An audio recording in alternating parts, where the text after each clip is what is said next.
सभी को नमस्कार। बच्चों, आज हम ज्योग्राफी का एक टॉपिक करवा रहे हैं, परिवहन और संचार। ये ग्रुप डी के लिए, ग्रुप सी के लिए और छठी क्लास से पोस्ट ग्रेजुएट क्लासेज में ये टॉपिक आता है। हमारा पहला प्रश्न है, निम्नलिखित में वह कौन सा एक सबसे सस्ता परिवहन साधन है जो भारी सामान और लंबी दूरी के लिए उपयुक्त है। तो इसमें सबसे सस्ता और भारी सामान को ले जाने के लिए जल परिवहन, इसका उत्तर आएगा जल परिवहन। यानी कि जल परिवहन जो होता है वो सबसे सस्ता पड़ता है परिवहन के सभी साधनों में, और भारी भरकम सामान ले जाने में भी सही रहता है। इसका क्या कारण है कि जो जल परिवहन है उसमें घर्षण कम होता है। जल परिवहन में घर्षण कम होने के कारण ऊर्जा कम लगती है, और ऊर्जा कम लगती है तो ये सस्ता पड़ता है। तो ये आपने याद रख लेना है कि जितने भी परिवहन के साधन होते हैं उनमें सबसे सस्ता परिवहन का साधन जल परिवहन होता है। सड़क परिवहन, रेल परिवहन और वायु परिवहन सभी महंगे परिवहन के साधन हैं जल परिवहन की अपेक्षा। कारण मैंने आपको बता दिया कि जल परिवहन इसलिए सस्ता है क्योंकि उसमें घर्षण कम होने के कारण ईंधन कम लगता है, और ईंधन कम लगने के कारण यह सस्ता साधन है जल परिवहन। इसका दूसरा कारण क्या है कि ये सस्ता है जल परिवहन? दूसरा कारण ये है कि जल परिवहन के लिए महासागर हैं, नदियां हैं, उनमें प्राकृतिक तौर पर परिवहन व्यवस्था की जा सकती है, तो इसलिए भी ये सस्ता पड़ता है। तो जल परिवहन सस्ता होने के दो कारण हैं। एक तो जल परिवहन में ऊर्जा कम लगती है घर्षण कम होने के कारण, और जल परिवहन के लिए कोई रास्ता मार्ग बनाने की आवश्यकता नहीं है क्योंकि प्राकृतिक तौर पर नदियाँ, सागर, महासागर मौजूद हैं जिनके ऊपर जल परिवहन किया जा सकता है। और जलयानों के द्वारा भारी भरकम सामान को ढोया जा सकता है। एक देश से दूसरे देश तक आसानी से जल परिवहन के द्वारा हम वस्तु को भेज सकते हैं। दूसरा प्रश्न देखते हैं। कहता है कि पनामा नहर जोड़ता है, पनामा नगर को किससे जोड़ता है? देखिए, जो पनामा नहर है ये मैं बता देता हूँ आपको, अंध महासागर को प्रशांत महासागर को जोड़ने वाली एक नहर है पनामा नहर। ये पनामा जलडमरू को काट करके बनाई गई है। तो एक तरफ पनामा नगर है, पनामा को किससे जोड़ती है? पनामा को कोलोन से जोड़ती है। ये याद रख लेना है कि कोलोन बंदरगाह है किस महासागर में है? अंध महासागर में कोलोन बंदरगाह है, और पनामा नगर जो है, पनामा जो बंदरगाह है वो प्रशांत महासागर में है। पैसे प्रशांत, पैसे पनामा, इस तरह याद रख लेना। और ये पनामा जो नहर है इसका निर्माण 1914 में हुआ था, ये भी आपने याद रख लेना है। पनामा नहर का निर्माण कब हुआ? पनामा नहर किस किस बंदरगाह को जोड़ती है? पनामा नगर को कोलोन से जोड़ती है। यानी कि पनामा एक बंदरगाह है और कोलोन भी एक बंदरगाह है। पनामा बंदरगाह प्रशांत महासागर में है और कोलोन बंदरगाह अंध महासागर में है। ये आपने याद रख लेना है। मैं आपको मानचित्र पर लेकर चलता हूँ, देखना वहाँ पर। देखिए, ये अटलांटिक महासागर है जिसको अंध महासागर कहते हैं हिंदी में। ये अटलांटिक ओशियन है और ये प्रशांत महासागर है। प्रशांत महासागर और अटलांटिक महासागर, इनको जोड़ने के लिए पनामा नहर बनाई गई है। यहाँ पर ये पनामा नहर है। ये जो मैंने दिखा रखा है आपको मानचित्र पर, ये पनामा नहर है। और ये पनामा नहर किस किस को जोड़ती है? ये पोर्ट कोलोन को पोर्ट पनामा से जोड़ती है। यानी कि ये जो अंध महासागर में है ये पोर्ट कोलोन है, और ये प्रशांत महासागर में पोर्ट पनामा है। प्रशांत महासागर में पोर्ट पनामा है और अंध महासागर में पोर्ट कोलोन है। ये मैंने दिखा रखा है। ये 1 नंबर डाल रखा है, कोलोन है अंध महासागर में, और जो 2 नंबर दिखा दिया मैंने यहाँ पर, ये पनामा है, पोर्ट पनामा।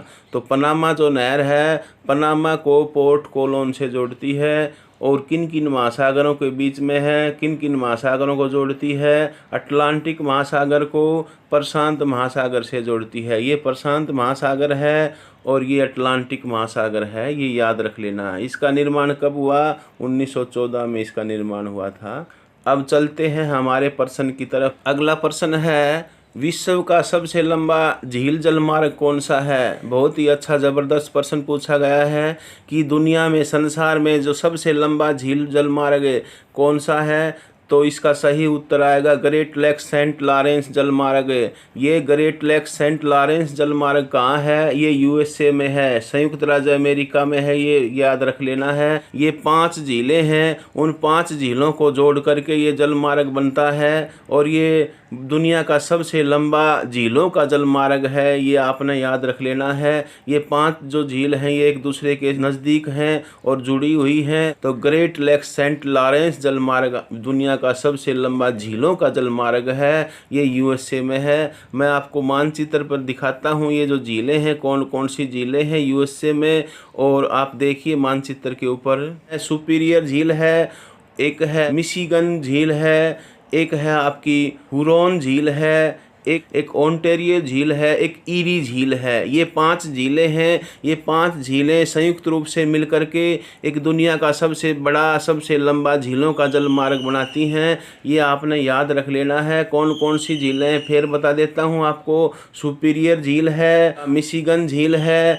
हुरॉन झील है, एक ओंटारियो झील है और एक ईरी झील है। ये यूएसए में है। द ग्रेट लेक्स जो 5 महान झीलें हैं वो मिलकर के दुनिया का सबसे लंबा झीलों का जलमार्ग बनाती हैं। ये यूएसए में है। बहुत ही इम्पोर्टेंट पर्सन है ये आ सकता है किसी भी परीक्षा में। याद रख लेना है आपने कि दुनिया का सबसे लंबा सबसे बड़ा झीलों का जलमार्ग कौन सा है। तो ये 5 झीलों का जलमार्ग है, ये यूएसए में है, संयुक्त राज्य अमेरिका में है। अगला प्रश्न देखते हैं। अगला प्रश्न कहता है इनमें से किस देश में इंटरनेट का प्रयोग सबसे अधिक होता है? तो इसमें सबसे अधिक इंटरनेट का जो प्रयोग किया जाता है वो अमेरिका है। संयुक्त राज्य अमेरिका में इंटरनेट का सबसे अधिक उपयोग किया जाता है। तो इसका उत्तर आएगा अमेरिका। अमेरिका में इंटरनेट का सबसे अधिक उपयोग किया जाता है, ये आपने याद रख लेना है। अगला प्रश्न देखते। अगला प्रश्न कहता है इंटरनेट पर किस देश का स्वामित्व है, यानी कि किस देश का अधिकार है इंटरनेट के ऊपर, कौन सा देश स्वामित्व रखता है? तो इसमें भारत, अमेरिका, ब्रिटेन किसी का नहीं, यानी कि इंटरनेट के ऊपर किसी देश का स्वामित्व नहीं है। सभी देशों में ये यूज़ होता है, कोई भी ऐसा देश नहीं है जिसका इसके ऊपर स्वामित्व हो। तो इसका सही उत्तर आएगा किसी का नहीं, यानी कि इंटरनेट पर किसी भी देश का स्वामित्व नहीं है, अधिकार नहीं है, सभी देश इसका यूज करते हैं। अगला प्रश्न देखते हैं। किन 2 देशों के बीच में गैस पाइपलाइन बनाने का विचार रहा है, यानी कि कौन से 2 देश हैं जोड़े बना रखे हैं, इनमें किन 2 देशों के बीच में एक गैस पाइपलाइन बनाने का विचार चल रहा है? तो इसमें देखते हैं बांग्लादेश और म्यांमार नहीं, ईरान और भारत, भारत और रूस, ब्रिटेन और डेनमार्क। तो भारत और ईरान और भारत के बीच में एक गैस पाइपलाइन बनाने का विचार चल रहा है। तो ये बहुत ही इम्पोर्टेंट पर्सन है, ये आ सकता है ग्रुप डी में या बड़ी और कोई भी परीक्षा हो कि किन 2 देशों के बीच में गैस पाइपलाइन बनाने का विचार चल रहा है। तो ईरान और भारत के बीच में जो पाकिस्तान से होकर के आएगी, बीच में कौन सा देश आ जाएगा? पाकिस्तान। तो ये याद रख लेना है, ईरान और भारत के बीच में गैस पाइपलाइन बनाने का विचार चल रहा है। महामार्गों का निर्माण सबसे पहले किस देश में हुआ था? तो ये याद रख लेना है कि महामार्गों का इस धरती के ऊपर सबसे पहले जो महामार्ग थे वो किस देश में बने थे? वो जर्मनी में बने थे। सबसे पहले दुनिया में महामार्गों का निर्माण जर्मनी में हुआ था। अमेरिका में भी नहीं हुआ, ब्रिटेन में भी नहीं हुआ, फ्रांस में भी नहीं हुआ। सबसे पहले जो महामार्ग बने थे वो जर्मनी में बने थे भाई, जर्मनी में बने थे, याद रख लेना है। अगला प्रश्न देखते हैं। अगला प्रश्न कहता है संदेशों का आदान प्रदान कहलाता है, यानी कि संदेशों का आदान प्रदान, संदेश एक स्थान से दूसरे स्थान पर भेजना और दूसरे स्थान से संदेशों को ग्रहण करना, संदेशों का आदान प्रदान क्या कहलाता है? तो इसको संचार कहते हैं। संदेशों के आदान प्रदान को संचार कहा जाता है, कम्युनिकेशन कहते हैं संदेशों के आदान प्रदान को। ये और वस्तुओं का एक स्थान से दूसरे स्थान पर ले जाना लाना परिवहन होता है। तो संदेशों का आदान प्रदान क्या कहलाता है? संचार कहलाता है, ये आपने याद रख लेना है। अगला प्रश्न देखते हैं। अगला प्रश्न कहता है पार महाद्वीपीय स्टुअर्ड महामार्ग किसके मध्य से गुजरता है? जो पार महाद्वीपीय स्टुअर्ड महामार्ग है ये किस किस के बीच से गुजरता है? तो इसका सही उत्तर आएगा डार्विन और मेलबोर्न के बीच से महामार्ग गुजरता है और उस महामार्ग का नाम है स्टुअर्ट महामार्ग। ये भी मैं बता देता हूँ कि ये डार्विन और मेलबोर्न का जो ये मार्ग है जो जोड़ता है स्टुअर्ट महामार्ग, ये किस देश में है? ये ऑस्ट्रेलिया में है। किस देश में है बच्चों? ऑस्ट्रेलिया। ऑस्ट्रेलिया में ये महामार्ग है। कौन सा महामार्ग? स्टुअर्ट महामार्ग है ये, जो पार महाद्वीप यानी कि महाद्वीप को चीरता हुआ जाता है, एक छोर से दूसरे स्थान को जोड़ता है। अगला प्रश्न देखते हैं। किस देश में रेल मार्ग के जाल का सघनतम घनत्व पाया जाता है, यानी कि डेंसिटी जो है रेल मार्गों की सबसे ज़्यादा है? देखिए, रेल मार्गों की डेंसिटी सबसे ज़्यादा संयुक्त राज्य अमेरिका में है। रेल मार्गों का जो जाल है, जो घनत्व है, वो सबसे अधिक कहाँ है? यूएसए में, संयुक्त राज्य अमेरिका में है। रेल मार्गों के साथ साथ रेल मार्गों का सबसे अधिक जाल यूएसए में है। रेल मार्गों के साथ साथ सड़क मार्गों का जाल भी वो भी यूएसए में है। रेल मार्ग और सड़क मार्गों का जो सघनतम घनत्व है वो यूएसए में है। ये आपने याद रख लेना है। पेपर में आ जाता है कि रेल मार्गों का सघनतम घनत्व किस देश में है, तो संयुक्त राज्य अमेरिका इसका उत्तर आएगा। सड़क मार्ग का ही पूछ लेता है तो भी उसका उत्तर संयुक्त राज्य अमेरिका आएगा। अगला प्रश्न देखते हैं। वृहत ट्रंक मार्ग होकर जाता है। वृहत ट्रंक मार्ग कहाँ से होकर जाता है, यानी कि विश्व में वृहत ट्रंक मार्ग कहाँ है? तो इसका सही उत्तर आएगा उत्तरी अटलांटिक महासागर, यानी कि उत्तरी अटलांटिक महासागर से होकर के गुजरता है वृहत ट्रंक मार्ग। मैं आपको मानचित्र पर दिखाता हूँ कहाँ पर है ये वृहत ट्रंक मार्ग जो उत्तरी अटलांटिक महासागर से होकर के गुजरता है। देखिए, संसार का मानचित्र है, इसमें वृहत ट्रंक जो मार्ग है वो यहाँ उत्तरी अटलांटिक, ये उत्तरी अटलांटिक महासागर है, तो यहाँ पर वृहत ट्रंक मार्ग, ये इसको कहते हैं वृहत ट्रंक मार्ग। एक तरफ यूरोप है, दूसरी तरफ उत्तरी अमेरिका महाद्वीप है, यानी कि उत्तरी अमेरिका महाद्वीप और यूरोप के बीच में। आपने याद रख लेना है कि विश्व का सबसे ज़्यादा व्यस्त जो जल मार्ग है, महासागरीय जल मार्ग, वो कहाँ पर है? तो आपने बता देना है कि उत्तरी अटलांटिक महासागर में विश्व का सबसे ज़्यादा बिजी जो मार्ग है महासागर में।